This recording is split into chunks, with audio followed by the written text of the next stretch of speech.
Collègues, la parole est à Monsieur Richard. Merci Madame la Présidente. Madame la Présidente de la Commission, chère Catherine, Monsieur le rapporteur, Messieurs les ministres, la force d'une nation est dans sa ressource humaine. Un pays n'est puissant que par les hommes et les femmes qui le composent, par l'envie qu'ils ont de vivre et de construire ensemble, par le rayonnement de leur confiance dans l'avenir et par la cohésion sociale qui les unit. La prospérité économique est indissociable de la prospérité sociale. À l'heure où le chômage de masse est d'un monde en pleine mutation, le traitement en toute humanité des chômeurs doit prévaloir. Traitement amiable des situations, dans des situations où souvent le désespoir prend le pas sur l'espoir. Nous sommes en panne de croissance, c'est d'un fait, mais ne soyons pas en panne de médiation ou d'humanité. Le texte qui nous est présenté aujourd'hui est issu des travaux de la commission mixte paritaire et a été amélioré lors de la discussion dans les deux assemblées sur certains aspects qui nous semblaient importants, ce qui me donne l'occasion de féliciter nos collègues pour l'ensemble du travail que nous avons accompli ensemble. Je remercie également Madame la Présidente de la Commission ainsi que les membres du gouvernement qui ont su, dans les limites inhérentes à l'exercice, faire évoluer, même si c'est à la marge, le projet de loi. Je vous remercie, Monsieur le rapporteur, pour vos propos et la qualité de nos travaux, propos qui sont d'autant plus savoureux que vous avez eu tendance à rejeter nos amendements au prétexte qu'ils ne correspondaient pas au terme de l'ANI, comme si les décisions des partenaires sociaux devaient nécessairement emporter celles du Parlement. Un petit regret, Monsieur le rapporteur, que, alors que le ministre y était favorable, vous ayez refusé un amendement relatif à la gestion prévisionnelle des emplois et des compétences territoriales. Meilleur moyen, à notre sens, de décloisonner sur un territoire l'ensemble des acteurs qui œuvrent pour l'emploi. Mais comprenant l'esprit et l'état d'esprit qui nous animait, vous vous êtes ici peu assoupli. Vous avez compris que nous nous sommes efforcés de travailler de façon constructive sur un sujet majeur qu'est l'emploi. Notre seule préoccupation, traduite par les amendements que nous avons défendus, ont été de rendre le contrat de génération efficace et opérationnel, à défaut d'une politique plus ambitieuse, globale et mobilisatrice pour l'emploi, la formation et l'apprentissage que nous souhaitons voir mise en œuvre.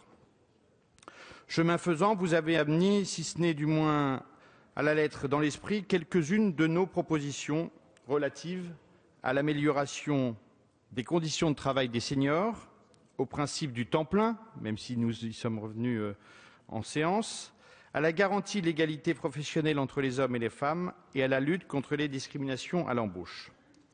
Pour autant, l'économie générale du texte n'a pas substantiellement évolué.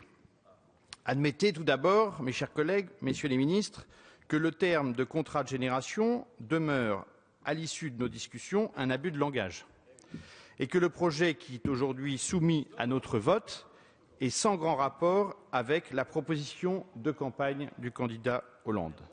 L'alliance des âges ne se traduira en réalité que très rarement par une transmission effective des savoirs et des compétences entre un senior et un jeune, proposition qu'avait faite notre collègue ici présente Arlette Groscost il y a bien longtemps par une proposition de loi. Il eût d'ailleurs été plus correct de conserver le dispositif qui existait jusque-là au bénéfice des seniors, mes chers collègues. Dispositif, messieurs les ministres, que vous assouplissez au risque d'en affaiblir l'efficacité.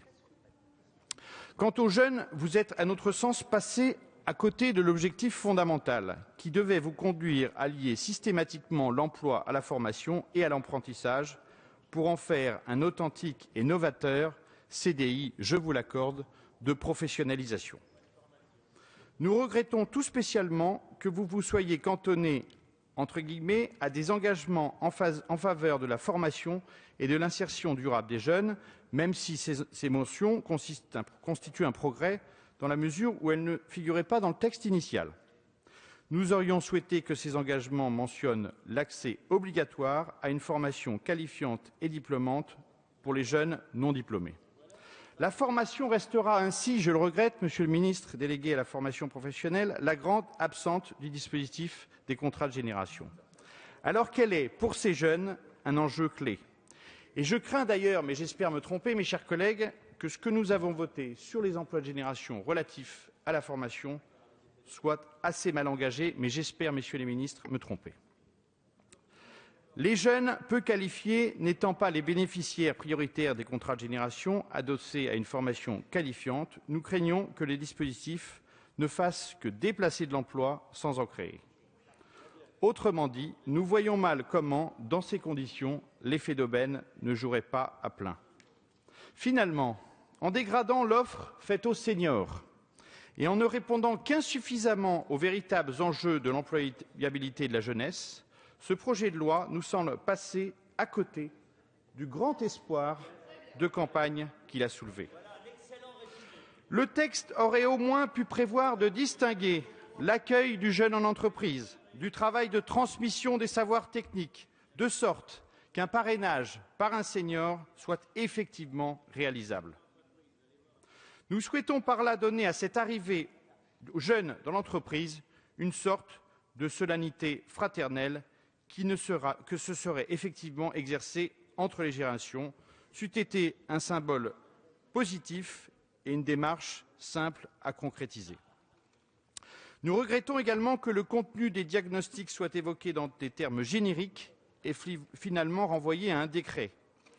Il nous semblait au contraire très important de le préciser pour qu'il puisse produire des effets vertueux basés sur une analyse précise.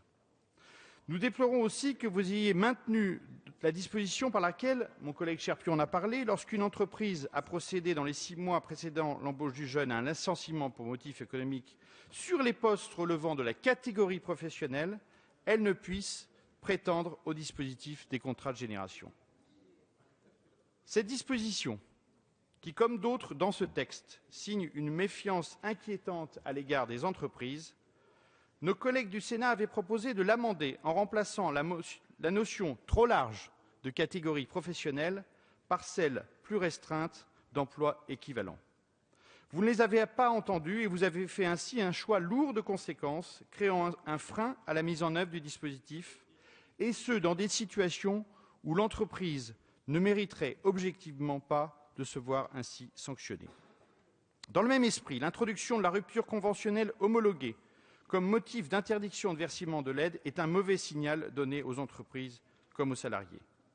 Mais sur ce sujet, Monsieur le ministre, vous en avez parlé dans votre propos liminaire. Au vu des décisions de justice récentes, je crois que nous aurons l'occasion d'en reparler au Parlement. Une ultime et très brève remarque, mais elle est fondamentale. Il s'agit du financement du dispositif proposé. Mon collègue Cherpion en a parlé. Nous ne voyons pas la cohérence du choix qui est la vôtre, si nous l'avions bien comprise, de lever une part des 20 milliards du CICE, le crédit d'impôt pour la compétitivité et l'emploi, qui avait vocation au financement de la recherche, de l'innovation et de la formation. Le chômage, mes chers collègues, massif est devenu une donnée permanente de nos jours, avec toutes les conséquences négatives qui en résultent pour la compétitivité de notre pays. Nous devons le maîtriser dans le cadre d'une perspective d'avenir. Aujourd'hui, l'allocation chômage est une indemnité. Il faut en faire un investissement, un instrument de retour à l'activité. La période du chômage est un moment de difficulté, un risque d'accident de la vie. Je ne reviendrai pas, ma collègue l'a très bien fait, sur l'actualité récente qui nous a tous meurtris.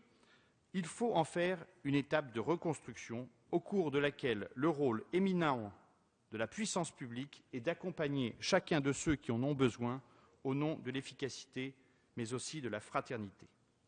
Pour conclure, nous regrettons le manque de souplesse du dispositif proposé, l'absence d'action volontariste pour une formation qualifiante des jeunes, mais aussi un certain état d'esprit peu favorable au retour de la confiance des entreprises. L'UDI, mes chers collègues, ne s'opposera pas à un projet de loi qui cherche des solutions, toujours difficiles à trouver en la matière, mais qui propose d'apporter une aide à la jeunesse. Mais face au constat que nous faisons, au-delà de la qualité de nos échanges, nous faisons le choix de nous abstenir.